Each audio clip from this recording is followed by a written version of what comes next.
ఉద్యోగుల ప్రయోజనాల కోసం కేంద్ర ప్రభుత్వం తీసుకొచ్చిన గొప్ప సామాజిక భద్రతా పథకం ఎంప్లాయీస్ ప్రావిడెంట్ ఫండ్. దీనిని ఎంప్లాయీస్ ప్రావిడెంట్ ఫండ్ ఆర్గనైజేషన్ నిర్వహిస్తోంది. కేంద్ర కార్మిక మంత్రిత్వ శాఖ ఆధ్వర్యంలో ఇది పనిచేస్తుంది. ఇప్పుడు ఈపీఎఫ్ఓ కు సంబంధించి లేబర్ మినిస్ట్రీ ఒక కీలక ప్రకటన చేసింది. ఇది ఒక రకంగా శుభవార్త.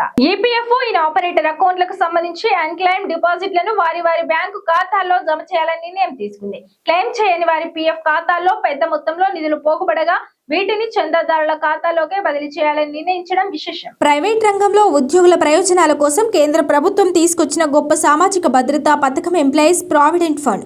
దీనిని ఎంప్లాయీస్ ప్రావిడెంట్ ఫండ్ ఆర్గనైజేషన్ నిర్వహిస్తోంది. కేంద్ర కార్మిక మంత్రిత్వ శాఖ ఆధ్వర్యంలో ఇది పనిచేస్తుంది.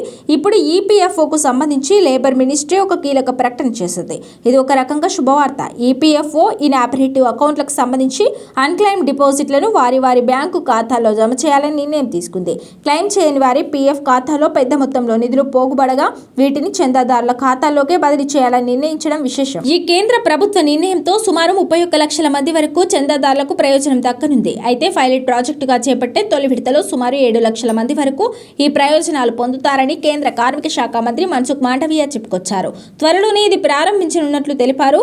ఈపీఎఫ్ఓ వీక్లీ రివ్యూ మీటింగ్ లో ఈ నిర్ణయం తీసుకున్నట్లు మాండవీయ సోమవారం వివరించారు. ప్రస్తుతానికి 31.86 లక్షల వరకు పీఎఫ్ ఖాతాలు నిర్వహణ లేని ఈపీఎఫ్ఓ గుర్తించింది. దీంట్లో సుమారు 10,903 కోట్ల మేర నిల్వలు ఉన్నట్లు అంచనా వేస్తోంది. వీటిలో సుమారు 7.11 లక్షల ఖాతాల్లో 1000 రూపాయల వరకు మాత్రమే నగదు నిల్వలు ఉన్నట్లు పేర్కొంది. వీటి విలువ మొత్తంగా 30.52 కోట్లుగా ఉన్నాయి. లేబర్ మినిస్ట్రీ ప్రకారం ఈ నిర్వహణలో లేని పీఎఫ్ ఖాతాల్లో 20 ఏళ్లకు పైబడినవి కూడా ఉన్నాయి. దాదాపు 3 ఏళ్లుగా ఎలాంటి ట్రాన్సాక్షన్ నిర్వహించిన పీఎఫ్ అకౌంట్లని ఇనాపరేటివ్ అకౌంట్లుగా పేర్కొంటారు. ముందుగా 7 లక్షల ఖాతాల్లోని అన్క్లెయిమ్ డిపాజిట్లను వారి బ్యాంక్ అకౌంట్లలో జమ చేయనుంది ఈపీఎఫ్ఓ. ఇక్కడ ఆధార్తో అనుసంధానమై ఉన్న బ్యాంక్ అకౌంట్ ఈపీఎఫ్ఓ దగ్గర ఉన్నటువంటి వివరాల ఆధారంగా ఈ నగదు జమ చేయనుంది.